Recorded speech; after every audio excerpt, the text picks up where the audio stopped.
Good afternoon, Philippines. This is Mike Padua, and we're back to our latest update on Typhoon Egay with international name Doksuri for this Wednesday, July 26, 2023. And this is our English version brought to you by Typhoon2000 in partnership with Naga College Foundation, Aboitiz Power, Bank of the Philippine Islands, Avenue Plaza Hotel, the local government of Naga City headed by our Honorable Mayor Nelson Legacion, and our Honorable Congressman Gabi Bordado of the 3rd District of Camarines Sur. So let's proceed now with our update. Just like to tell you that this powerful typhoon has made landfall over Babuyan Islands.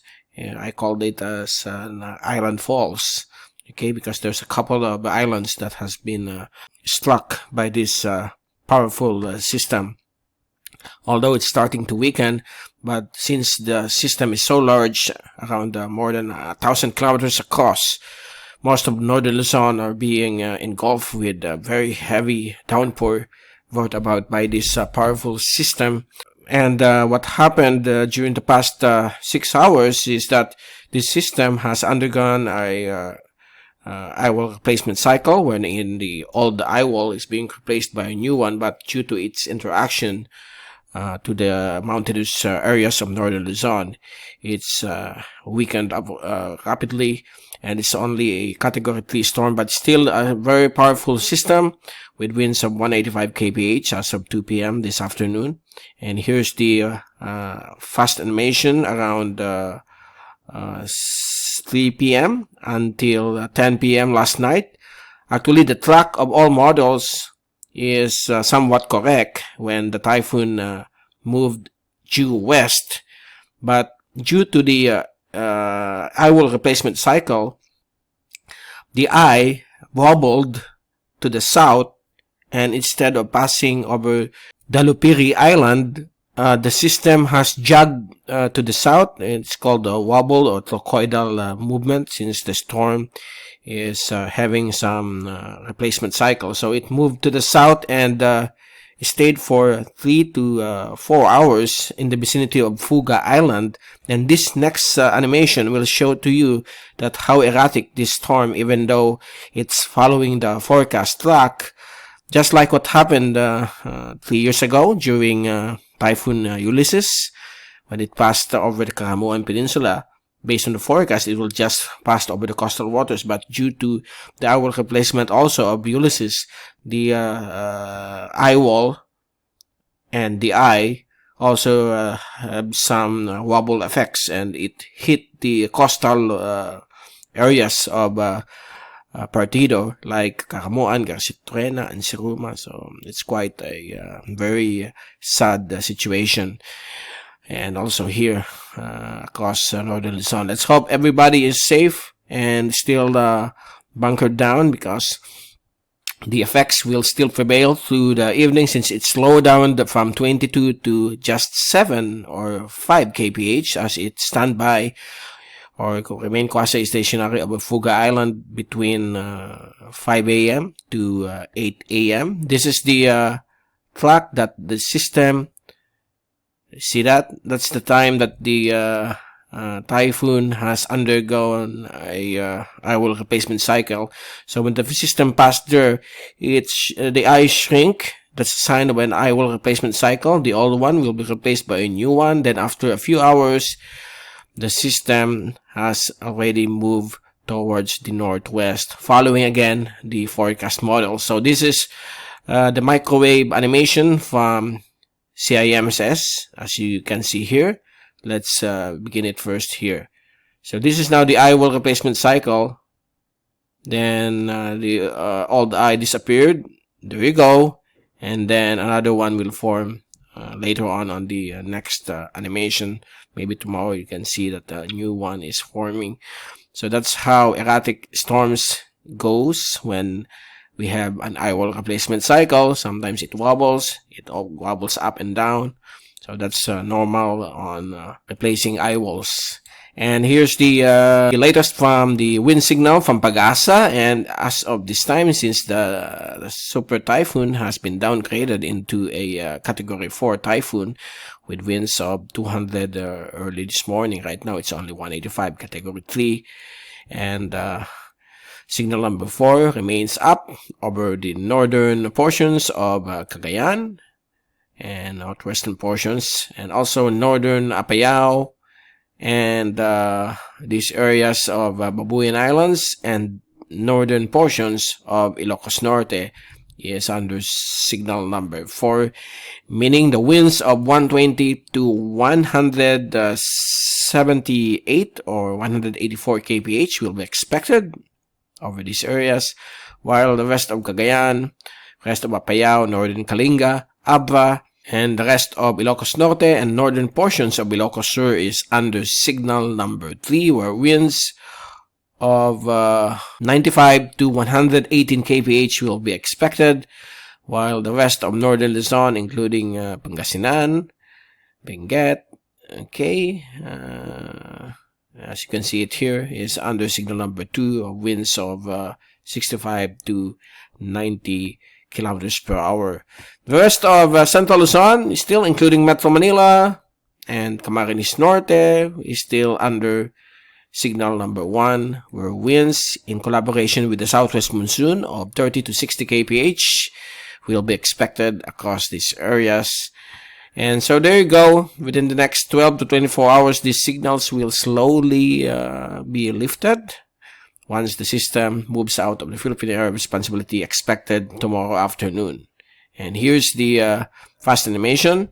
So there you go. After wobbling over Fuga Island, it's now moving towards the northwest and it's likely to make landfall in the vicinity of southern China along Fujian province within the next 48 hours. So please take all necessary precautions there.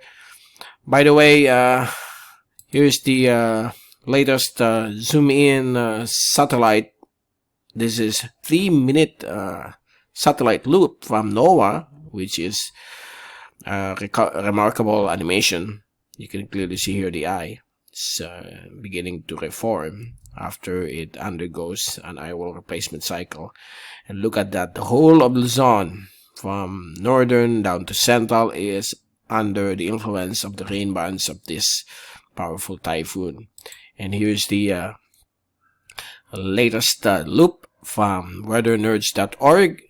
So this is quite worrying because the whole of northern Luzon is still experiencing moderate to heavy to extreme rainfall. So this could generate 100 to 300 millimeters of rainfall, and maybe in some areas, because the rainfall within the storm, if you move together, okay, it's equivalent to 500 millimeters. That's equal to around 1 to 2 months of rainfall in just a single day. So expect heavy flooding here across Luzon and possible landslides in mountainous areas. So please take all necessary precautions, and I hope all of you is in good shape and is in good hands from across the various evacuation centers across these regions. And Metro Manila is also being affected, but only light rainfall. And Bicol region is already free from the effects of the circulation of the storm. And since yesterday, we are being affected by the southwest monsoon. On enough rainfall can be experienced, but now it's much of drizzles. Okay. Now let's take a look at the zoom in satellite animation from windy.com. So there you go. It's still raining hard across northern Luzon, while areas of Occidental Mindoro will also be experiencing heavy rainfall because of the southwest monsoon, Palawan as well, and western Visayas. There are on and off rainfall expected, and here in the Bicol region is much improved, including eastern Visayas. Now there's another system that is forming here. This is low pressure area 91W, which is now under a tropical cyclone formation alert. So within the next 12 to 24 hours, it could be upgraded into tropical depression 6W. And once it enters PAR, the PAR line is right here. once it enters PAR, maybe this weekend, it will be named as Falcon. So that's the next name under the list of Pag-asa. Okay, Pag-asa local names. So let's move now. This is now the latest from our track, which we created around 2 p.m. based on the 11 a.m. position. So that's the wobble effect that the storm performed before moving up. Later tonight, the storm is forecast to be moving into the western sections of Balintang Channel, and it's likely to weaken further into Category 2. Right now, it's 185 kph. This morning, it's still 205, Category 3, but now it's just on the boundary of a Category 3 typhoon. And tomorrow morning or afternoon, it will be outside of the Philippine area of responsibility on its way towards Fujian province. So most likely tomorrow morning or afternoon, Pag-asa will still issue updates, but on our part, we'll be issuing now the final advisory on that system. Now, let's move now to check out the all Asian agencies, all the same, heading towards Fujian, including Pag-asa. While for our latest ECMWF wind forecast for the next 3 days, and we are going to extend this to show to you what will be the track of the next storm. So Thursday afternoon, there you go, outside of PAR. Here comes soon to be Falcon, becoming likely to become 6W. And Friday afternoon, it's nearing PAR, while Egay has already made landfall over southern China, over Fujian province. Southwest monsoon remaining across Metro Manila and the western sections of Mimaropa and western Luzon as well. And the system might be the one that will be pulling the monsoon in the next couple of days or maybe through the weekend. Saturday afternoon, the storm is now entering the Philippine area of responsibility. This is now a tropical storm, and maybe it will be named already as Falcon on Saturday. And the southwest monsoon remaining across the western sections of Luzon, but it's not strong during the passage of Egay. And Sunday afternoon, soon to be Falcon is now accelerating towards the north, and it's not expected to affect any parts of the country, but it continues to induce the southwest monsoon across western Philippines, western Visayas, Mimaropa, and some light southwesterly winds over Bicol region. And on Monday, last day of July, it will move out of the Philippine area of responsibility, passing over Okinawa as a possible typhoon. So it will become a typhoon, but this influence on the monsoon remains. So southwest monsoon weather will be expected across western Luzon. So it will continue through next week because of this new typhoon, soon to be Falcon. And August 1st, Falcon is likely to make landfall over southern or southeastern China. That will be on Wednesday, August 2, and it's still enhancing the southwest monsoon across western sections of Luzon, particularly Ilocos region. So please take all necessary precautions. This is what we call in Tagalog Sham, or 9 continuous days of rainfall, sometimes up to 2 weeks or 3 weeks when the southwest monsoon is active. Actually, when we reach August, this is a common situation that the southwest monsoon sometimes extend up to 1 to 2 weeks. So please take all necessary precautions against flooding. So there you go. That's the forecast on the next storm. And here's the ensemble tracks of all of the 2 reliable computer models. This is the ECMWF. So the Philippines is safe, and also this is the American model. So most of them is tracking towards Okinawa, Taiwan, and southeastern China. So what will be the weather across the Philippines is mainly the Habagat or the southwest monsoon. So here's the 1 week rain forecast from the European model.